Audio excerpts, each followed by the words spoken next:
Buenas noches todos. Vamos a platicar acerca Buenas noches.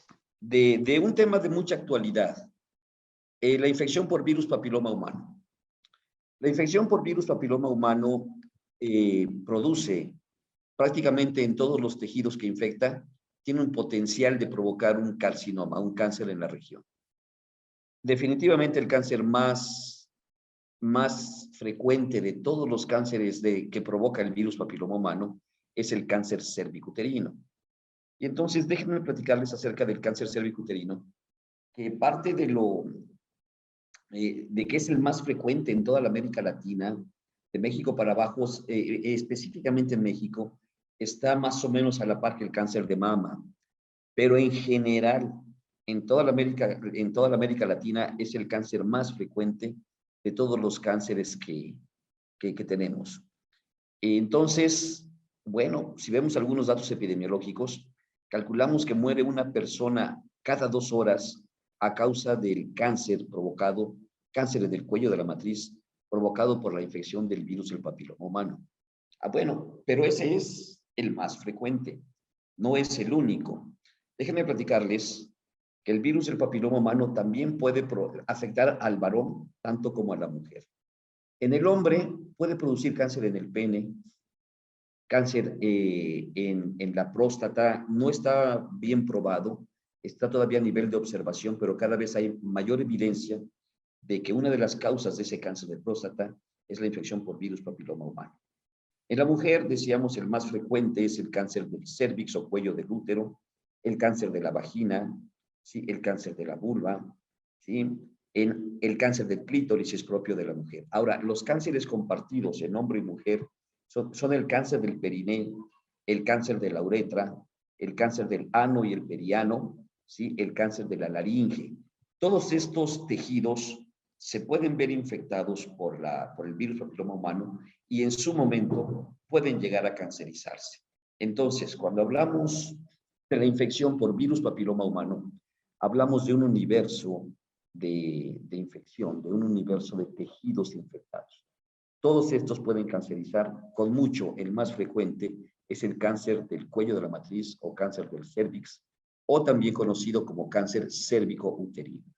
El cáncer cervicuterino produce una mortalidad tremenda, a pesar de que se calcula que nada más alrededor de 1 de cada 100 personas infectadas desarrollan un cáncer. A pesar de eso, la mortalidad por cáncer cervicuterino es altísima. Y si sumamos las mortalidades por cervicuterino, por vagina, por vulva, por clítoris, por uretra, por vías respiratorias, ¿sí? Por ano, periano, periné, pene, próstata, es terrible. Es terrible la cantidad de mortalidad que produce la infección por este virus. Ahora bien, veamos un poquito de los factores de riesgo. ¿Qué es lo que predispone primero, a la infección por virus papiloma humano y segundo, a que se desarrolle un carcinoma? Definitivamente, el factor más importante para el desarrollo de un cáncer, sobre todo en el cuello de la matriz, es la infección por el virus del papiloma humano, aquí representado de forma muy amable, pues para no asustarnos con él, ¿verdad? Pero influye si esta infección sucede, por ejemplo, en edades muy tempranas. Es importante como factor de riesgo la edad del inicio de la vida sexual activa.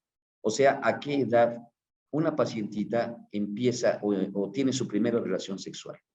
El número de parejas sexuales que tiene a lo largo de la vida. El tipo de alimentación en donde hay una deficiencia de antioxidantes de fuentes naturales. Embarazos a edades tempranas, sobre todo a edades menores de 18 años. El tabaquismo, después de la infección por el virus del papiloma, el tabaquismo es es el factor más importante, el segundo en importancia. Y bueno, algunas otras enfermedades de transmisión sexual diferente a la del virus del papiloma humano. Todos estos son factores de riesgo. Déjenme platicarles un poquito acerca de lo que estamos enfrentando aquí en México. Hoy sabemos que el inicio de vida sexual activa en promedio lo están teniendo mis niñas a los 13 años de edad. Y algunos reportes mencionan 12 años de edad, inicio de vida sexual activa en nuestras pacientes que actualmente tienen vida sexual activa y que tienen menores de 35 años. Ellas empezaron a los 12 y 13 años de edad. Lo dramático es que una chica, una niña que empieza a los 12 o 13 años de edad, en promedio al llegar a los 20 años de edad, ha tenido 5 parejas sexuales. Y bueno, con eso ya estamos sumando dos factores de riesgo importantes. El inicio de vida sexual en edades tempranas y el segundo, el número de parejas sexuales. A los 20 años, 5 parejas sexuales traduce también otro tipo de problemática. Algunos investigadores han propuesto que la gente con vida sexual activa en ese momento, menores de 35 años, el 100% han tenido ya un contacto con el VPH en cualquier momento de su vida, hayan o no hayan desarrollado la infección. Entonces, cuando una nena ya tuvo 5 parejas sexuales, es muy posible que haya tenido contacto con 5 genotipos diferentes de VPH. Y es muy diferente tener nada más un solo virus a tener 5 virus diferentes. Ese es otro factor de riesgo que se está reconociendo recientemente, que es la infección por varios genotipos, por una ensalada de genotipos de VPH. Bien, los embarazos en edades tempranas también. Y decíamos las dietas deficientes en fuentes naturales y antioxidantes. Cuando hablamos de dietas, hay otro factor de riesgo también muy importante, que es el consumo o el abuso de carbohidratos en la dieta. La Organización Mundial de la Salud recomienda un consumo máximo de azúcares totales para un adulto sano y en su peso de 20 a 30 gramos de azúcares totales en el día. El mexicano promedio está consumiendo 340 gramos de azúcares al día y esa es una de las causas por las que tenemos el nada glorioso primer lugar en obesidad infantil. Y obesidad infantil, ¿qué quiere decir? Chicos de 11 años, 1,58 de estatura, 98 kilos de peso, que eso incluye, traduce un índice de masa corporal de 38, obesidad mórbida a los 11 años, con síndrome metabólico, con el colesterol y los triglicéridos hasta arriba. O sea, estos son también factores que predisponen muy fuertemente al desarrollo de enfermedades crónico-degenerativas. En general, ya en particular, también predisponen a la infección por papiloma humano y los respectivos cánceres, debido a que este estrés calórico va a influir en una disminución en la calidad de la respuesta inmunológica, o sea, la calidad de las defensas del paciente frente a la infección por virus papiloma humano está muy disminuida. Y al estar disminuida, pues entonces se abre la puerta para que desarrollen mayores problemas. En primer lugar, la infección a lo largo del tiempo. El que una paciente tenga una infección que está ahí a lo largo del tiempo se le conoce como infección persistente. Las infecciones persistentes a más de 2 años son infecciones potencialmente cancerígenas. Son infecciones que requieren y ameritan una vigilancia más estrecha de parte de su médico. Bueno, esto fue entonces en cuanto a los factores de riesgo, doctores. Doctores, auditorio en general. Entonces, siéntanse con toda confianza de que si me voy yendo muy a prisa, de que si hay algún término que no se entienda, con toda confianza pregúntenme, detenemos el avance de la plática y tratemos de esclarecer ese término para que vayamos todos hablando el mismo idioma. Entonces, vamos a hacer un pequeño repaso. Empezamos hablando sobre que el virus del papiloma humano produce infecciones que potencialmente pueden terminar en cáncer, que afecta no únicamente al hombre, a la mujer, sino también al hombre, y infecta diferentes tejidos. En la mujer puede infectar el cuello de la matriz, la vagina, la vulva, la uretra, el clítoris. En el hombre, el pene, la uretra, la próstata, todavía no como algo comprobado, pero sí ya muy relacionado. Y en ambos, en hombre y mujer, vías respiratorias superiores, principalmente la laringe, el ano, el periano y las uretras. ¿Sí? Factores de riesgo para desarrollar carcinoma, sobre todo el cervicuterino, es inicio de vida sexual activa a edades muy, muy tempranas, el número de parejas sexuales a lo largo de la vida, las dietas deficientes de antioxidantes de fuentes naturales, el embarazo a edades tempranas, el tabaquismo y otras enfermedades de transmisión sexual. Y ahora bien, estamos hablando de VPH.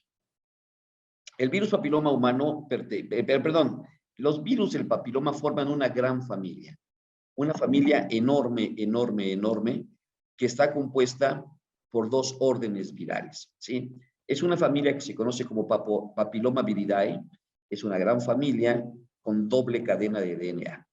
Pertenece al orden de los virales y tiene 2 géneros, el género A, que es el virus del papiloma, y el género B, que es un virus Polymerase SB40 vacuolizante.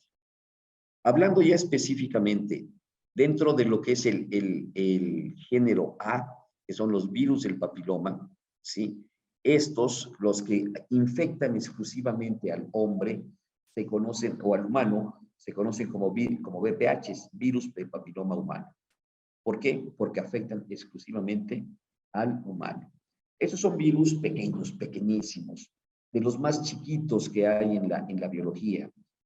Hasta hoy, el virus más pequeño conocido es un rhabdovirus que mide 25 nanómetros de diámetro. Creo que cuando estoy hablando aquí con la gran familia Sankey y con prospectos a integrarse a nuestra familia, entendemos perfectamente la escala del nanómetro, pero por si hubiera dudas vamos a ponernos de acuerdo. 1 metro lo dividimos 1000 veces y obtenemos 1 milímetro. En milímetros medimos, por ejemplo, a las hormigas. Ese milímetro lo dividimos 1000 veces y obtengo una micra. Las células humanas se miden en micras y la micra corresponde a la millonésima parte de 1 metro. Esa micra la divido 1000 veces y obtengo un nanómetro. El nanómetro es la 1000 millonésima parte del metro. O sea, 1 metro lo divido 1000 millones de veces y obtengo un nanómetro. Una de esas unidades, por 50 veces, es el tamaño del virus del papiloma humano. Es uno de los virus más pequeños, les decía, conocidos en la biología. Es un virus que apenas alcanza un peso de 5.2 por 10 a la 6 daltons, lo cual equivale a 5.2 millones de daltons. El dalton es en peso el equivalente al nanómetro en talla, en longitud. Bueno, son características. El virus, aquí sí por su tamaño, es importante. Ese tamaño tan pequeño ha hecho difícil su estudio, ha hecho difícil su comprensión, su control, su eliminación. Entonces, hasta hoy es un virus que sigue causando un gran dolor de cabeza dentro de lo que es el proceso de salud-enfermedad. Decíamos que dentro de las características de este virus, es un virus que resiste a la desecación, soporta tranquilamente temperaturas de 60 a 65 grados centígrados normales, sin que le pase absolutamente nada. Es un parásito intracelular obligado, o sea que para sobrevivir y reproducirse necesita la maquinaria de reproducción de la célula a la que infecta. Contiene cápside, no contiene envoltura viral. Su cápside está compuesta por 72 capsómeras. Es un virus DNA de doble cadena. Recuerden que tenemos virus RNA y virus DNA. Este es un virus DNA de doble cadena. ¿Sí? La familia completa de los Papoviridae es una familia que en ese momento se han identificado más de 250 tipos diferentes de ellos. De esta gran familia, alrededor de 100 infectan exclusivamente al humano. O sea, tenemos alrededor de 100 genotipos de VPHs. De estos 100 VPHs, se ha comprobado poder oncogénico en 78 de ellos y las investigaciones siguen en aumento, identificándose cada vez más nuevos serotipos, genotipos, y cada vez van apareciendo más virus con características de poder generar un tumor. La transmisión del VPH es por contacto sexual. Es considerada una enfermedad de transmisión sexual.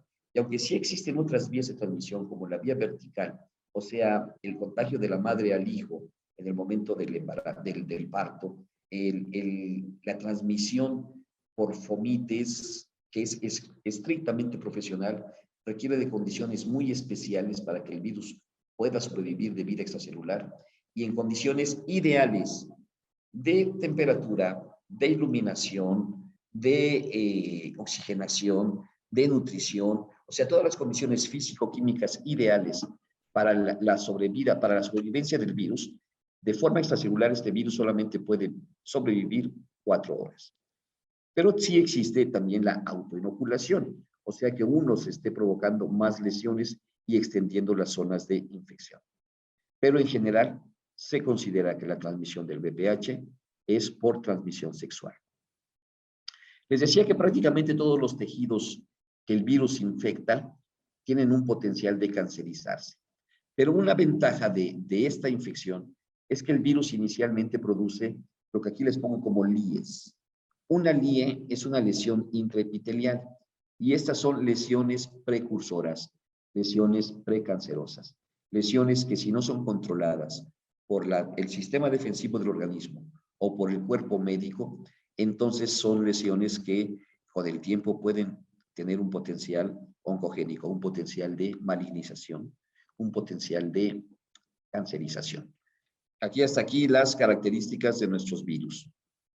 Bien, en 1932, ahora es otro capítulo aparte para poder comprender un poquito más el sentido de la plática. En 1932, Otto Hendrich, un oncólogo alemán, gana el Premio Nobel de Medicina cuando él demuestra cuáles son las causas básicas del cáncer. ¿En qué consiste ese trabajo? Él demostró que un tejido, un grupo de células, y ese fue un experimento in vitro, o sea, en el laboratorio, eran sometidas a una alimentación deficiente, ¿sí? Eran sometidas a una oxigenación deficiente, que daba como resultado que las células tuvieran como producto final de un metabolismo, tuvieran la producción de ácido láctico en lugar de la producción de dióxido de carbono más agua. Este ácido láctico producía un medio ambiente ácido en ese grupo de células, y estas eran las 3 causas básicas del cáncer: alimentación deficiente, oxigenación deficiente, que me llevaba a un medio ambiente ácido, y esto generaba cambios morfológicos del cáncer. Asimismo, células que ya tenían esos cambios en su forma, cambios que ya son identificados como células cancerosas, cuando les daba una oxigenación ideal, una alimentación ideal, y revertía ese medio ambiente ácido. Recuerden que el pH natural del ser humano, el pH normal, es un pH ligeramente alcalino. Bueno, cuando lográbamos recuperar esa discreta alcalinidad, revertían esos cambios morfológicos del cáncer. Sin embargo, este es un experimento in vitro, en el laboratorio.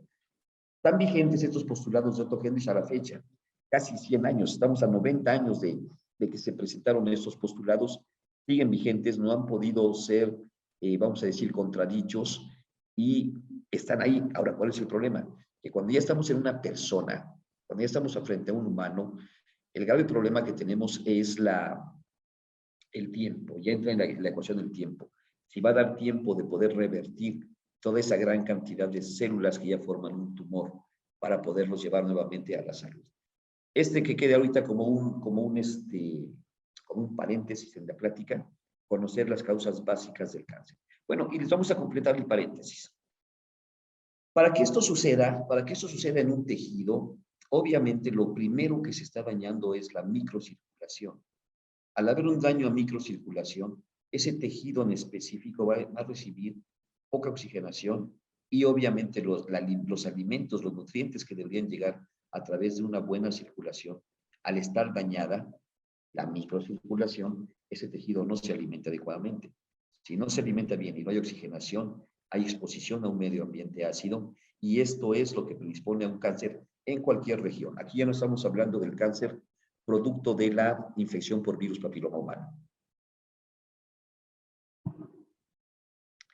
Y entonces, pues ahí los que ya conocen un poquito de la nutracéutica de Sankey Mayor empiezan a ver la correlación potencial que tiene para poder prevenir este tipo de patologías. Bueno, ahora hablemos de otro paréntesis. Tenemos que definir perfectamente bien qué es el estrés oxidativo. El estrés oxidativo Lo vamos a representar aquí con una de las partículas oxidantes más abundantes que hay en la economía, que hay en los organismos humanos, es el radical OH. El OH pertenece a una familia de productos químicos que se conocen como especies reactivas de oxígeno. Es de los más abundantes en el organismo humano, mas no es el único, hay muchos más. Bueno, vamos a representar aquí las partículas hiperoxidantes u oxidantes, las vamos aquí las vamos a representar como OH. ¿Sí? Entonces, ¿qué es el estrés oxidativo? Para entenderlo pronto, es un exceso de agresión, o sea, un exceso en la producción de radicales libres, de especies reactivas de oxígeno, de partículas oxidantes, y una disminución de la defensa, una disminución de los escudos antioxidantes naturales que se producen en el organismo. Esto es estrés oxidativo. Para que haya estrés oxidativo debe haber una producción importante de radicales libres y una disminución importante de los factores de defensa contra esos radicales libres. Bien, estrés oxidativo. Sigamos hablando de estrés oxidativo. ¿Qué es el estrés oxidativo o cómo daña el estrés oxidativo? No es que vayan produciéndose unos primeros y otros después. Prácticamente todo sucede al mismo tiempo. Y para hablar de estrés oxidativo, necesitamos poner un énfasis especial en este organelo que se llama mitocondria.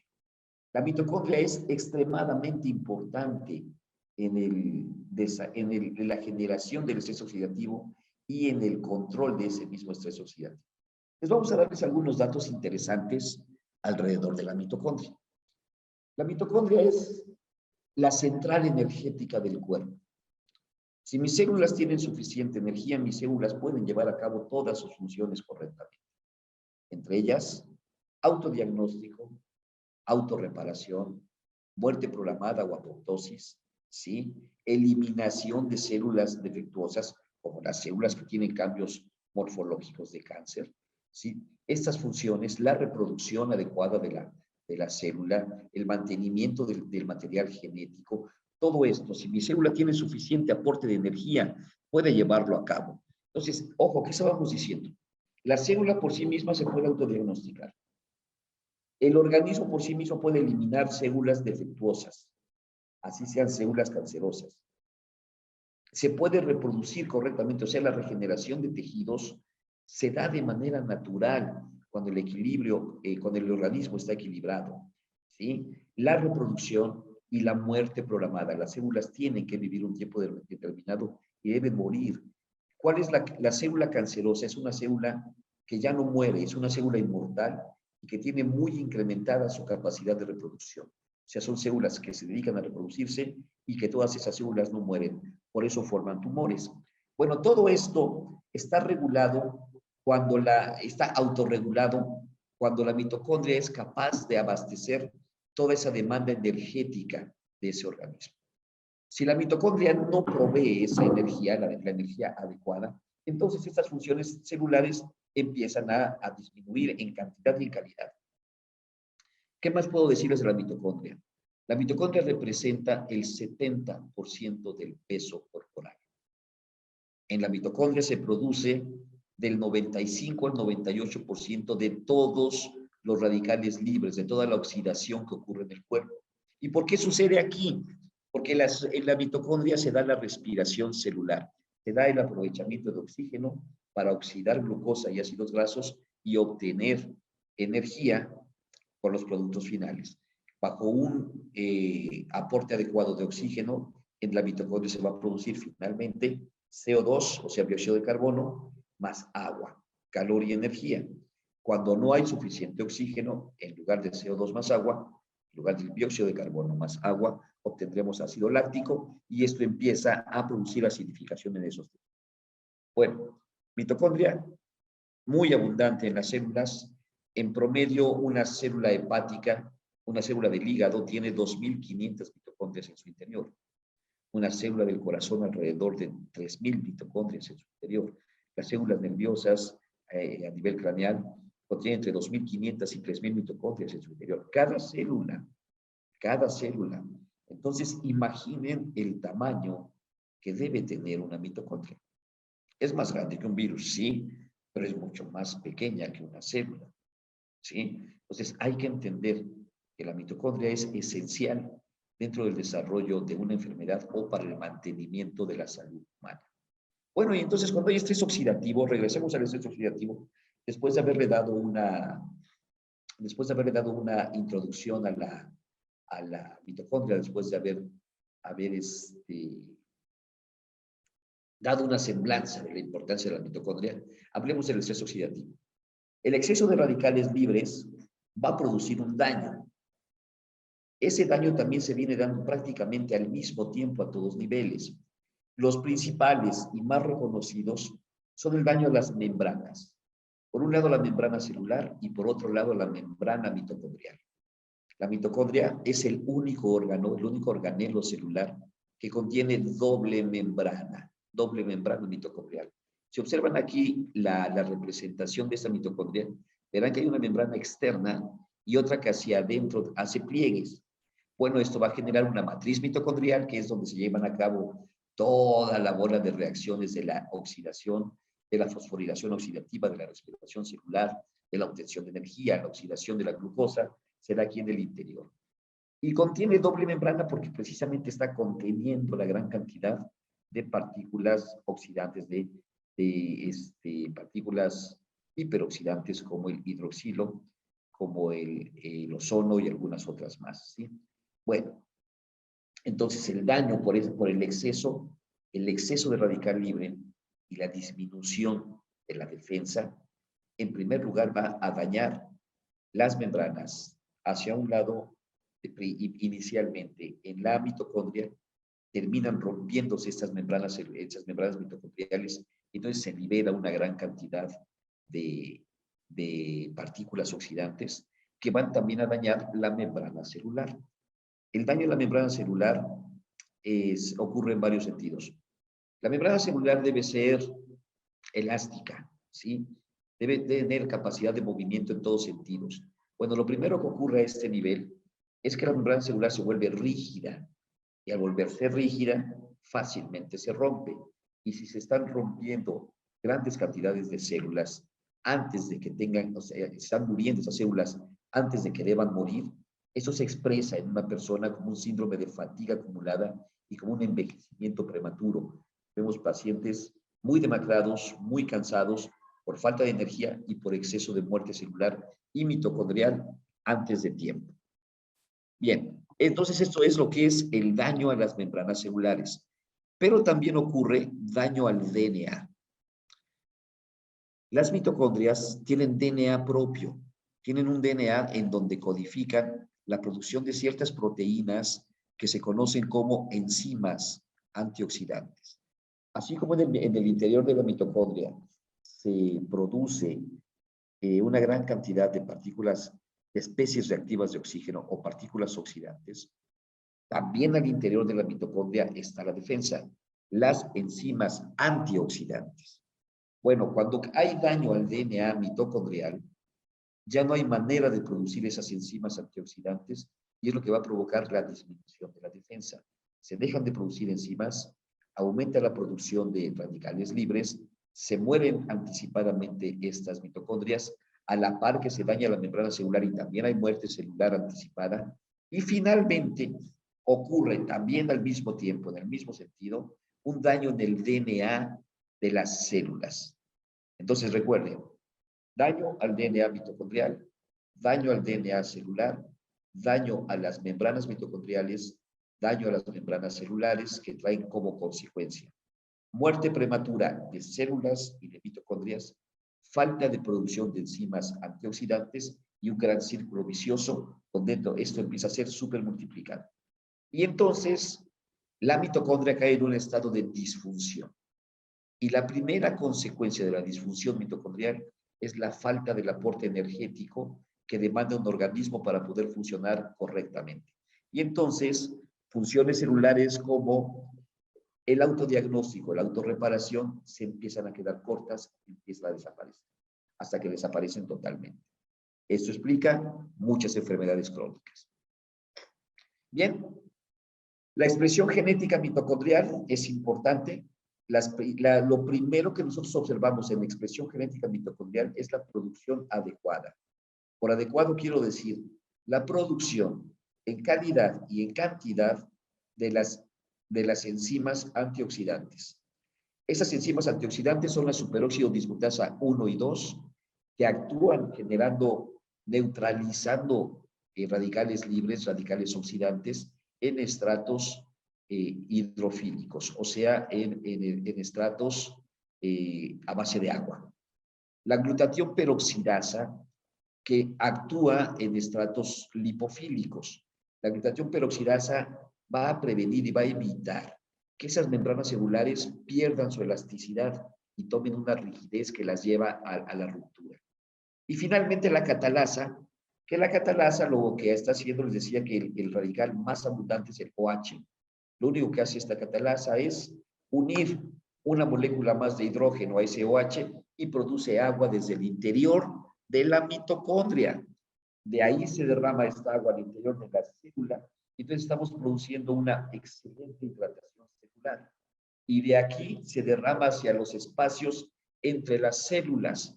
Y al ir a los espacios entre las células, vamos a decir de esta manera, está desensolvando la microcirculación y favoreciendo una muy buena microcirculación, una microcirculación de gran calidad y de gran cantidad. Y entonces sus pacientes que empiezan a tomar antioxidantes de regeneración mitocondrial van a tener un efecto de aumento en la orina. Lo primero que te manifiestan después de estar tomando Belage, por ejemplo, es que aumentan mucho sus volúmenes urinarios. Bueno, el tratamiento para este tipo de enfermedades, doctor, querido auditorio, para las lesiones, o mejor dicho, para la infección por el virus del papiloma humano, a donde tenga que llegar. El verdadero tratamiento es un cambio de hábitos higiénicos, dietéticos y sexuales. Esto es lo que realmente va a permitir que tu organismo, que tus propias defensas terminen contrarrestando ese poder de reproducción viral y terminen finalmente erradicándolo del organismo. ¿Cuáles son los cambios higiénicos? No es bañarse todos los días y cambiarse ropa, no es algo tan simple. Los hábitos higiénicos, por ejemplo, es tener periodos de descanso adecuados, o sea, cuánto duermes y con qué profundidad estás durmiendo, ¿sí? Por un lado es higiénicos. Hacer deporte es parte de los hábitos higiénicos. Sabemos que el deporte nos va a llevar a la producción de endorfinas y estas endorfinas contrarrestan las hormonas del estrés, el cortisol, la adrenalina y la noradrenalina. Por otro lado, tenemos hábitos, aparte de los deportivos, aparte de los del descanso, los hábitos de bienestar. ¿Cuánto tiempo estamos a gusto en el día?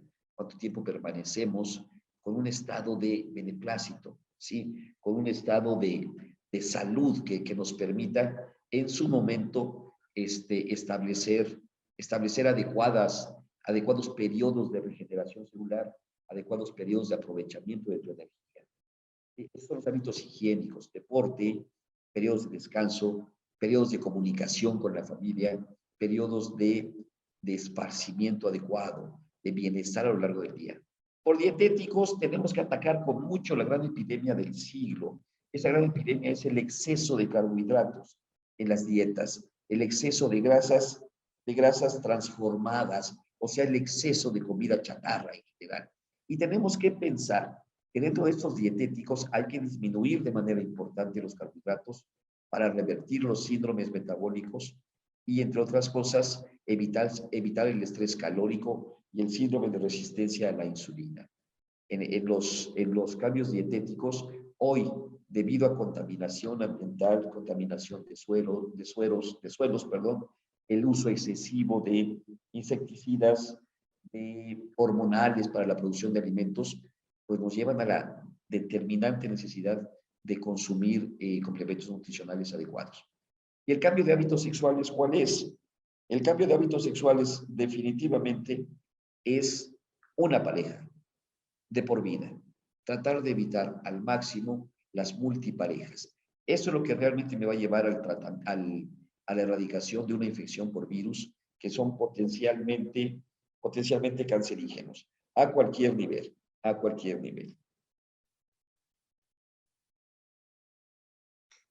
Bien, y entonces decíamos aquí, en dietéticos tenemos la necesidad de consumir los nutracéuticos, en este caso de Saki, que son excelentes.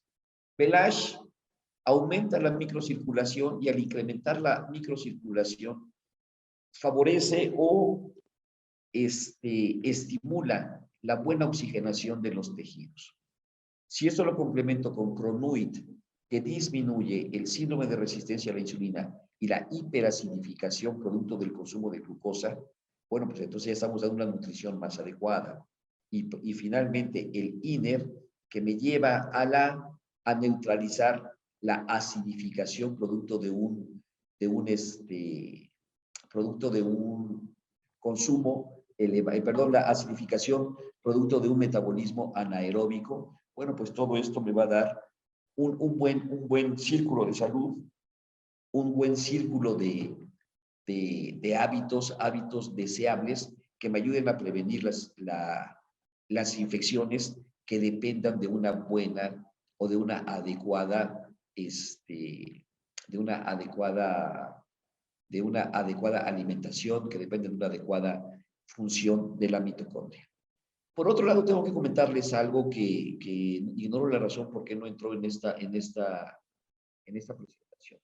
Específicamente en el virus del papiloma humano, te los voy a explicar ahora de manera sin una imagen.